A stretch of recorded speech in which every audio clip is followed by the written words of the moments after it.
조국혁신당 차규건 의원입니다. 최근 기업 가치 제고와 주주권익 보호에 관한 관심이 그 어느 때보다 뜨겁습니다.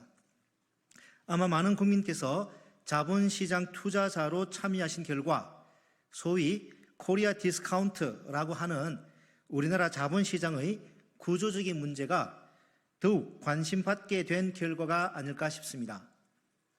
코리아 디스카운트의 원인은 여러 가지가 있겠습니다만은 가장 중요한 것은 무엇보다 기업의 지배 구조에 있습니다.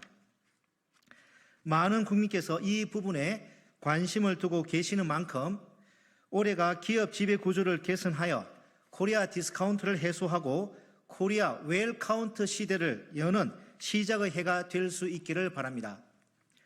이를 통해 여전히 부동산 시장에 쏠려 있는 가계 자산이 자본시장으로 유입되어 부동산 시장이 안정화되면서도 자본시장이 한 단계 거듭날 수 있다고 생각합니다.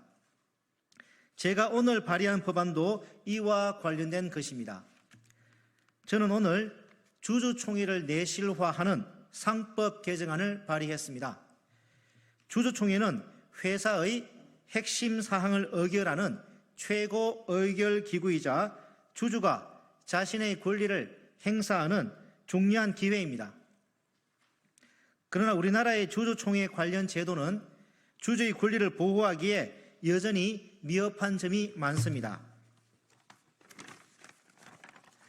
그러한 제도적 미비점 중에서도 저는 먼저 사업보고서 및 감사보고서와 같이 주주의 의결권 행사에 큰 영향을 미치는 정보가 주주총회를 코앞에 두고 통지 또는 공고되는 문제를 해결하고자 합니다.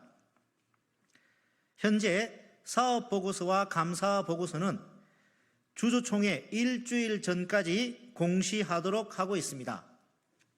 그러다 보니 최근 자본시장연구원 황현영 연구원의 연구 결과에 의하면 코스피 시장의 86.4%, 코스닥 시장의 89.1%에 해당하는 기업이 법에서 정한 기한 시일에 딱 맞춰서 감사 보고서를 공시하고 있었습니다.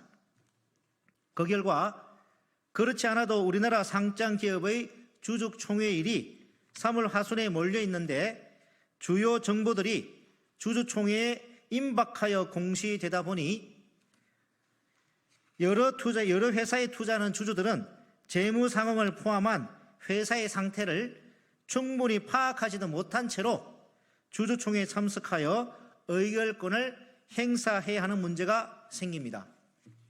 이를 개선하고자 저는 주주총회 소집 통지일에 사업보고서와 감사보고서 등 주요 정보를 함께 공시하도록 하여 주주들이 회사의 상태를 정확히 판단하고 그에 따라 의결권 행사 등의 합리적인 의사 판단을 할 수 있도록 했습니다.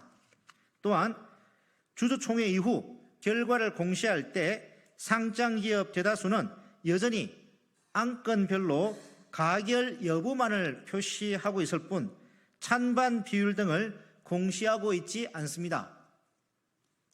이렇게 되면 해당 안건에 대한 주주의 의견을 확인할 수 없는 문제가 발생합니다.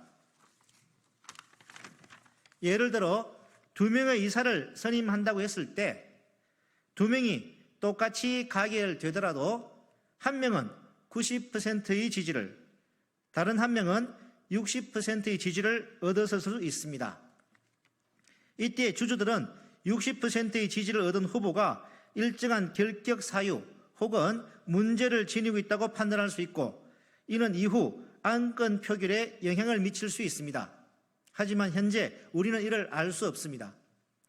따라서 저는 주주총회가 끝난 후 일주일 이내에 안건에 관한 찬반 비율 등 구체적인 내용을 포함한 결과를 공시하도록 하겠습니다.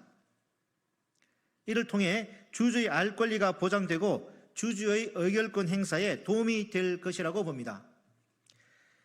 제가 오늘 발의한 법안이 원안대로 통과된다면 주주들의 주총 참석을 높이고 적극적이고 합리적인 의결권 행사가 늘어날 것으로 생각합니다. 국민 여러분과 기자 여러분들의 많은 관심을 부탁드립니다. 저와 조국혁신당은 앞으로도 기업 가치를 높이고 주주의 권익을 보호할 수 있는 제도적 해법, 특히 후진적 기업 지배 구조의 문제를 해소하는 데 최선의 노력을 다하여 코리아 디스카운트가 코리아 웰카운트가 될 수 있도록 하겠습니다. 감사합니다.